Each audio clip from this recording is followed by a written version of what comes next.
نحمدہ و نصلی علی رسول کریم۔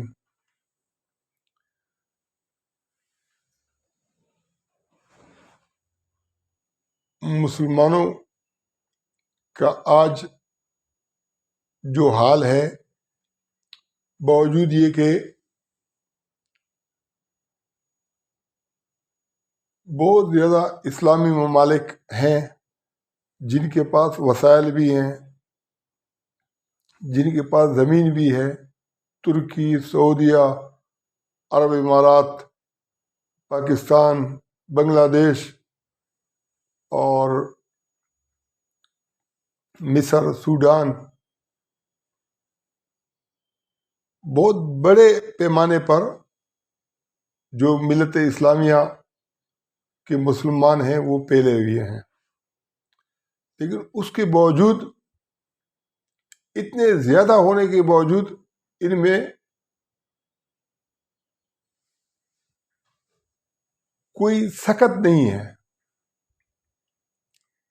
نیٹو نے افغانستان پر حملہ کیا، عراق کو بے گناہ تباہ کیا، لیبیا کو ختم کر دیا۔ مولانا ابوالحسن علی ندوی بہت پہلے کراچی کے اندر آئے تھے، تو بنوری ٹاؤن کے مسجد کے اندر ان کی تقریر تھی۔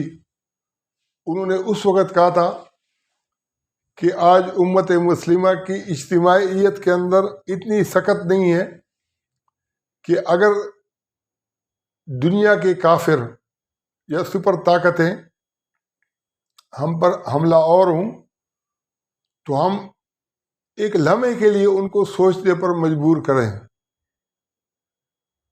وہ تو اس وقت تقریریں کرتے تھے، پھر عملی طور پر جو یہ بات آئی کہ جب یہاں پر امریکہ آیا، پھر عراق کو تباہ کیا، پھر لیبیا کو تباہ کیا، تو ایک لمحے پر کے لیے بھی کسی نے ان کو یہ سوچنے پر مجبور نہیں کیا کہ اس کے کچھ آپ کو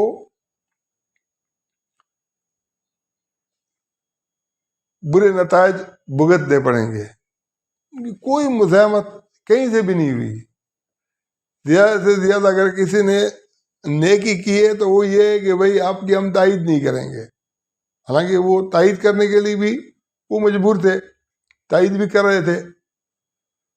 نہ کسی نے اپنے ملک سے امریکہ کے سفیر کو نکالا کہ آپ نے عراق پہ کیوں حملہ کیا ہے، نہ کسی نے کوئی سرزنش کی، نہ کسی نے ان کے خلاف احتجاج کی کال دی، نہ عوام کو اس طرح سے اکسایا۔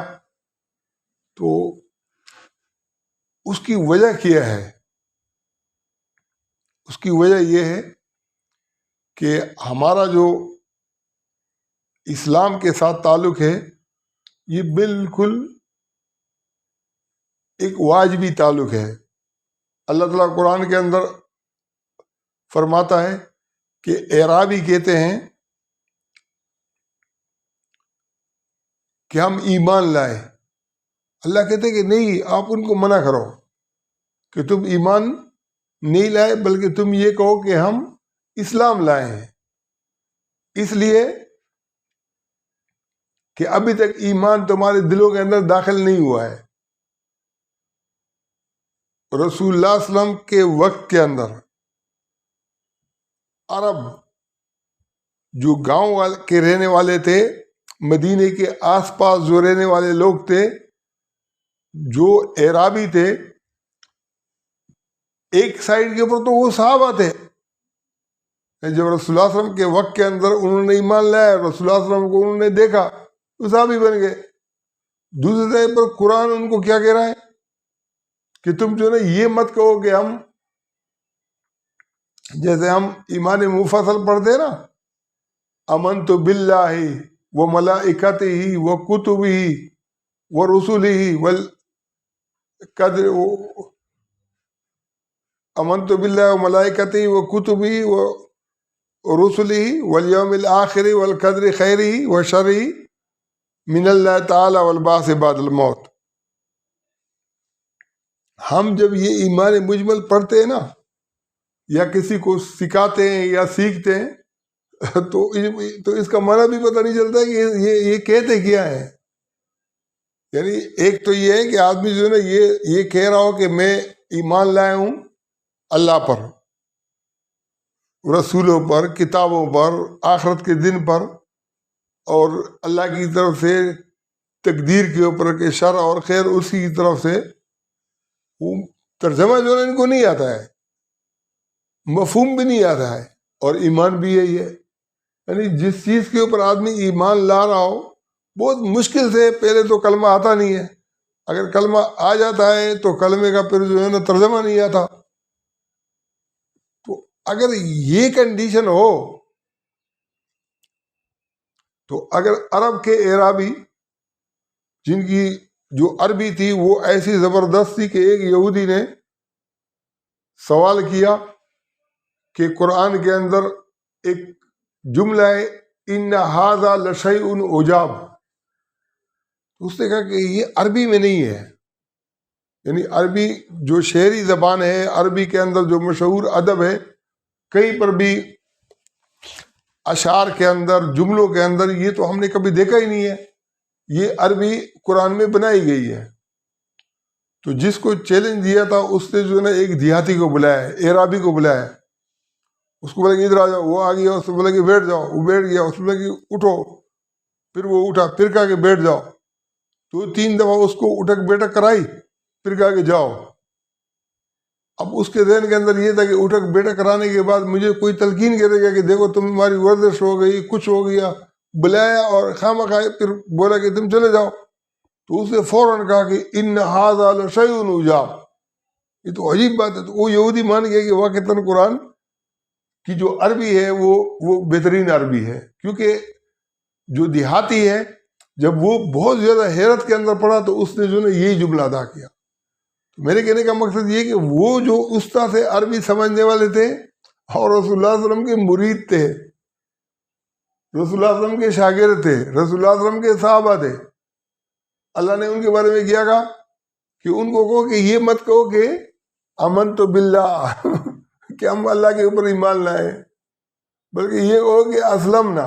امن نہ مت کو، ہم بولے ہم اسلام لائے، اس لیے کہ ایمان ابھی تمہاری دلوں میں داخل نہیں ہوا ہے. اب اگر ان کی دلوں میں ایمان داخل نہیں ہوا ہے تو پھر ہمارا جو یہ اشرافیہ ہے ان کے دلوں میں ایمان ہوگا؟ یہ ان بدو کی طرح ہیں.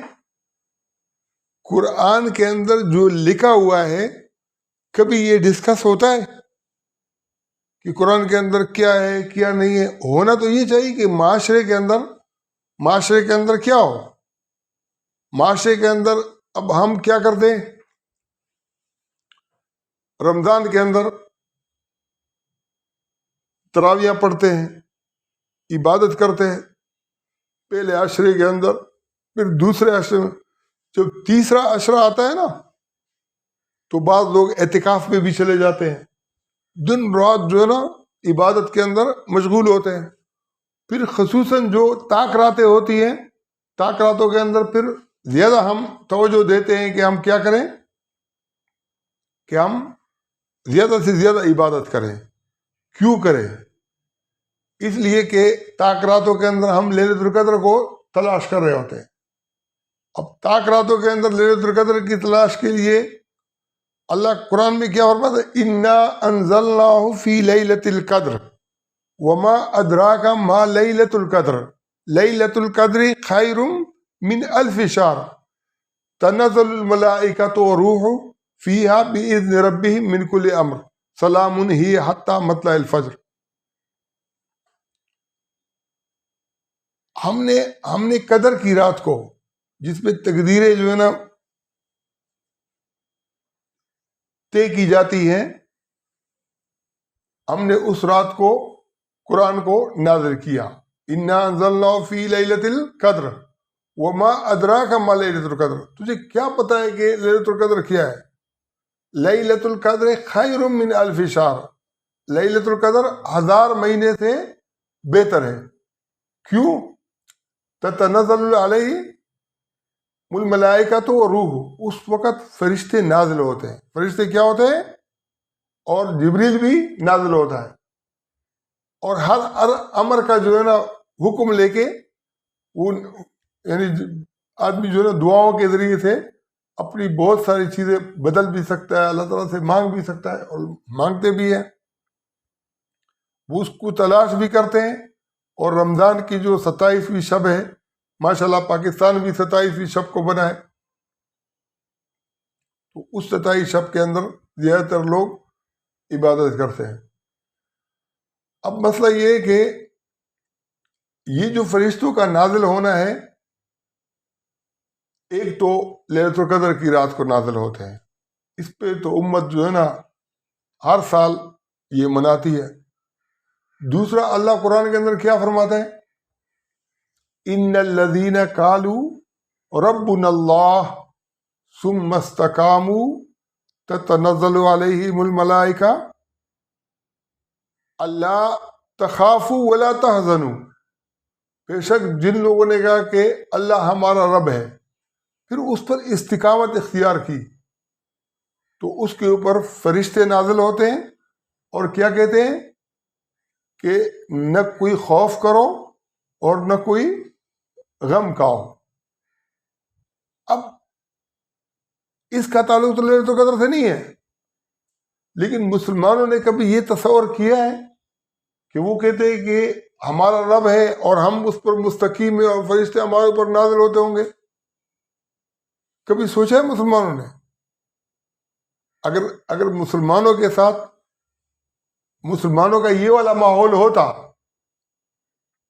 قرآن میں اللہ تعالیٰ سورہ فرقان کے اندر کیا فرماتا ہے کہ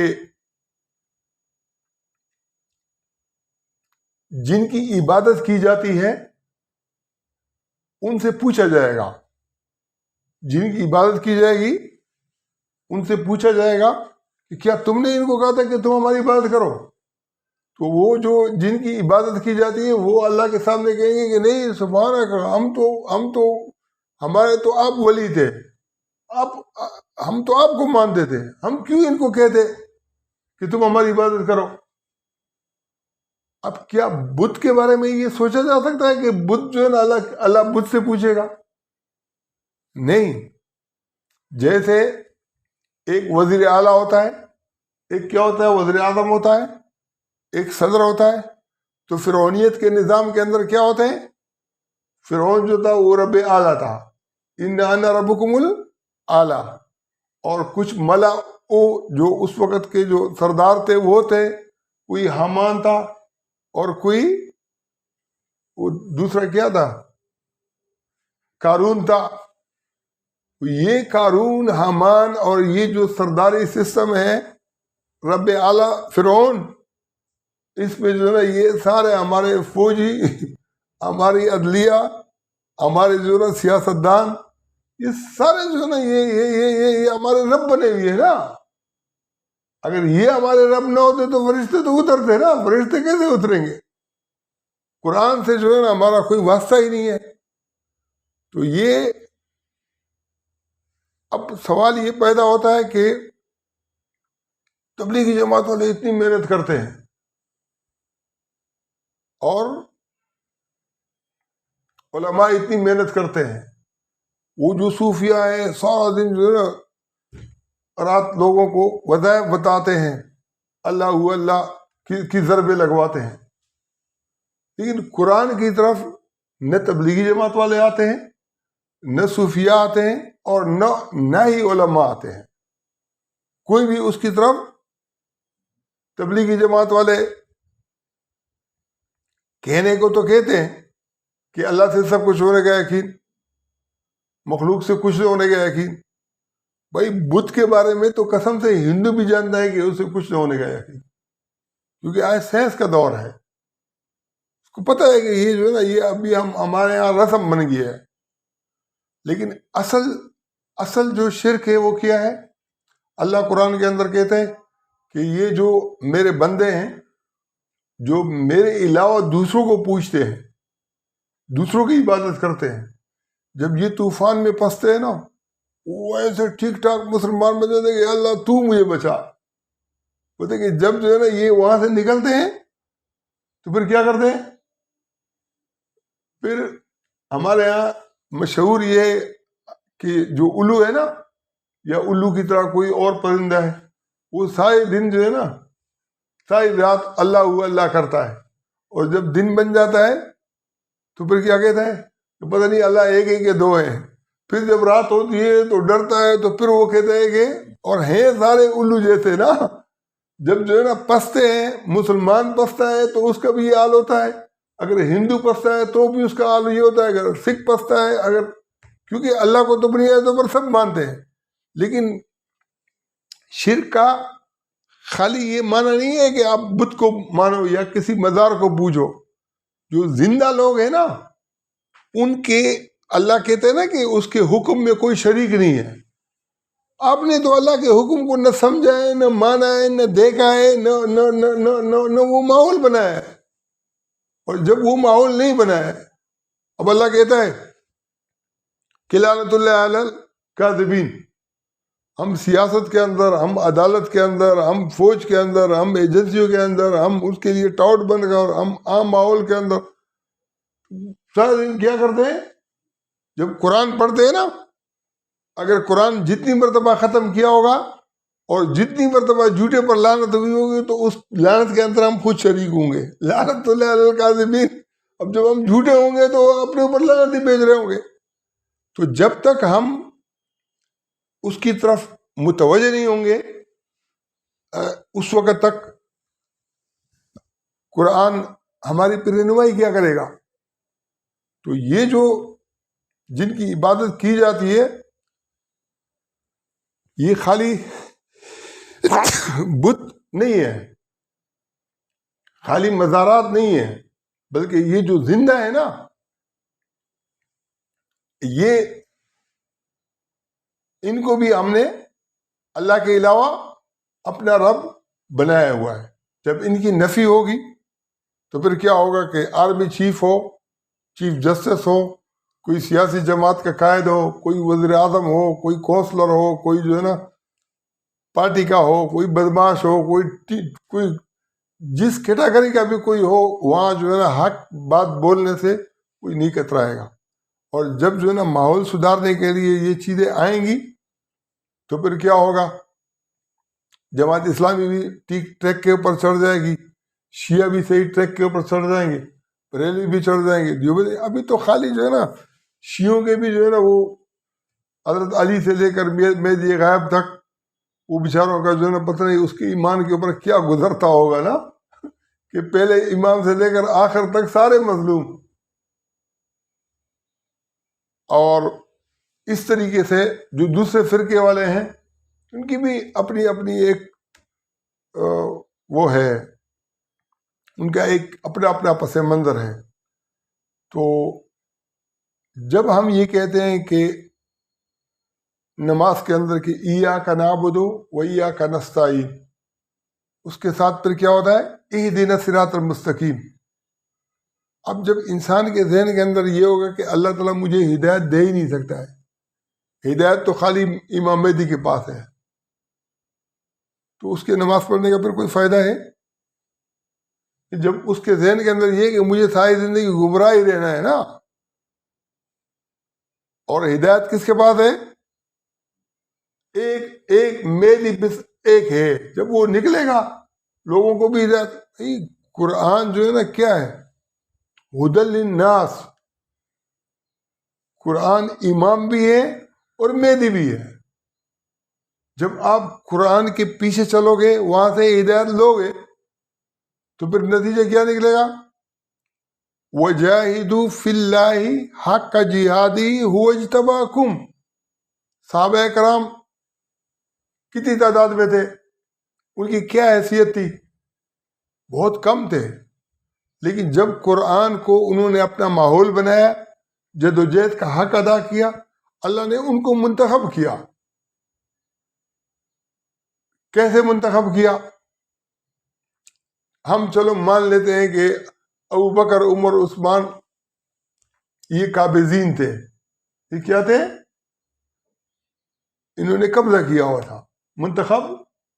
منتخب علی تھا، منتخب حسن تھا، منتخب حضرت حسین رضی اللہ عنہ، منتخب حضرت زین العابدین تھے. اس طریقے سے جو اہل تشیع کے 12 امام ہیں یہ منتخب تھے. اگر ہم یہ بات مان لیتے ہیں کہ انہوں نے تو حضرت عمر فاروق کے دور کے اندر کیا ہوا ہے؟ ایران فتح ہوا ہے. اگر حضرت عمر فاروق ایران کو فتح نہ کرتے تو حضرت حسین کی جو گھر والی تھی جس سے حضرت زین العابدین پیدا ہوئے ہیں وہ مسلمانوں کی گرفت میں آتی. تو اب حضرت علی کرم اللہ وجہ نے تو کیا حضرت عمر کو کہا کہ آپ خود نہ جائیں. حضرت عمر نے پھر حضرت سعد بن ابی وقاص کو بھیجا. حضرت سعد بن ابی وقاص واحد صحابی ہیں جس کے بارے میں نبی علیہ السلام نے کیا فرمایا کہ میرے ماں باپ آپ پر قربان ہوں. حضرت سعد بن ابی وقاص رضی اللہ عنہ نے جب ایران کو فتح کیا تو اس پہ یہ جو ایران کے بادشاہ کا جو ہے نا جو 3 صاحبزادیاں تھیں ان میں ایک حضرت حسین کی بیگم بھی تھی. حضرت حسین کی بیگم سے ہی امامت کا سلسلہ چلا ہے. نہج البلاغہ میں حضرت علی کرم اللہ جو حضرت عمر کی وفات کے بعد کہتے ہیں کہ انہوں نے جو ہے نا خلافت اللہ کی عبادت کی اور بندوں کو ان کے حقوق دیے اور جو منصب اللہ نے دیا تھا اس کا حق اچھی طریقے سے ادا کر دیا. کم عیب اور پاک جامہ اس دنیا سے وہ رخصت ہوئے. نہج البلاغہ کے اندر جتنی تعریف ہے وہ کیوں ہے؟ اگر ہم اس چیز کو مان لیں کہ پہلے امام کے اوپر بھی جبر تھا, دوسرے امام کے اوپر بھی جبر تھا. حضرت حسن نے جو ہے نا امیر معاویہ کو جبر کی وجہ سے جو ہے نا اپنی خلافت سونپ دی. حضرت حسین بھی کوفہ والوں کی وجہ سے پس گئے تھے اور حضرت زین العابدین نے بھی ساری زندگی خاموشی کی زندگی اختیار کر لی اور ان کے بعد آنے والے اور آج تک. تو اب اس قرآن کے اوپر پھر عمل کون کرے گا؟ یہ قرآن اس لیے کہ نبی اسلام کے اوپر نازل ہوا اور نبی اسلام کی دنیا سے اٹھتے ہی قابضین نے اس کا رخ ہی موڑ دیا. منافقوں نے کافروں نے اس کے اوپر قبضہ کر لیا. اب آخرت کے اندر آخر کے اندر جب حضرت عیسیٰ علیہ السلام نازل ہوں گے پھر جا کے جو ہے اس قرآن کے اوپر عمل ہوگا. تو قرآن پھر اللہ نے نازل کیوں کیا ہے؟ اس لیے ہم شیعوں سے بھی دستبستہ کہتے ہیں کہ اگر انصار اور مہاجرین آپس میں اختلاف رکھ سکتے تھے, ترجیحات ان کی الگ الگ تھی, تو اس طریقے سے حضرت علی کی بھی ترجیحات الگ ہوں گی اور الگ تھیں. لیکن اس کا مطلب یہ نہیں کہ آپ بالکل کفر نفاق اور یہ ساری چیزیں ملغوبہ بنا کے اس سے صحابہ سے زیادہ جو ہے نا جو آپ کے ائمہ ہیں ان کے کردار مسخ ہوگا. مجھ سے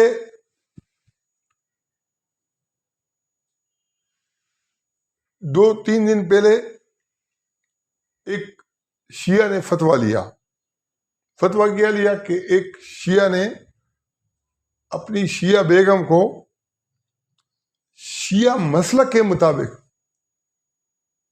پہلے طور کے اندر 2 گواہ بنا کر طلاق دے دی, دوسرے طور کے اندر پھر طلاق دے دی 2 گواہ بنا لیے, تیسرے طور کے اندر پھر 2 گواہ بنا لیے اور طلاق دے دی. اب 4-5 سال بیچ کے اندر گزر گئے, اس کے بعد ان کی گواہ بن گئے, سب چیزیں ہو گئی. اب وہ رجوع کرنا چاہتے ہیں تو اب کیا کریں؟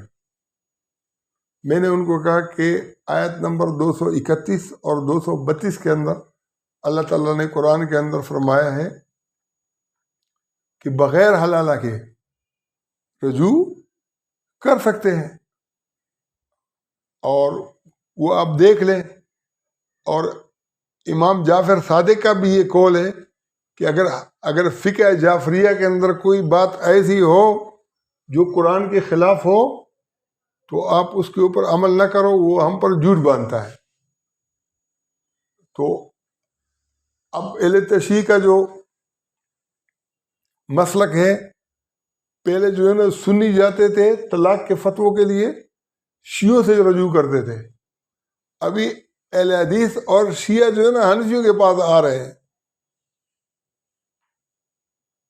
اور امام ابو حنیفہ کی فتح کے لیے میں نہیں بول رہا ہوں، امام ابو حنیفہ رحمۃ اللہ علیہ کے اندر کمالات تھے، بڑے آدمی تھے. آج بھی درس نظامی کے اندر جو علماء پڑھاتے ہیں نا، میرے لیے 2 قابل احترام ادارے ہیں، ایک خانقاہ ہے اور ایک مدرسہ ہے. مدرسے کو میں خانقاہ کے اوپر بہت زیادہ ترجیح دیتا ہوں. اگر میں مدرسے میں نہ پڑھا ہوتا، خالی خانقاہوں کے اندر جو ہے نا یہ اللہ اور یہ ضربے اور یہ چیزیں ہوتی نا، تو اس طریقے سے جو ہے نا گمراہی کے اندر جو ہے نا پھر رہا ہوتا تھا. اگر ہدایت کا کوئی ذریعہ بنا ہے تو یہ مدرسے کی تعلیم ہے. اور مدرسے کی تعلیم کے اندر پھر کیا چیز ہے، شیعہ سنی لڑ رہے ہیں لیکن اصل میں دونوں قرآن کا ستیہ ناش کرتے ہیں. دونوں کا قرآن کے اوپر کوئی ایمان یقین اوپر سے کہتے ہیں. جس طریقے سے اعرابی کہتے تھے نا کہ آمن، اللہ نے منع کیا کہ بھائی مت بولو، یہ بولو کہ ہم مسلمان ہیں نا.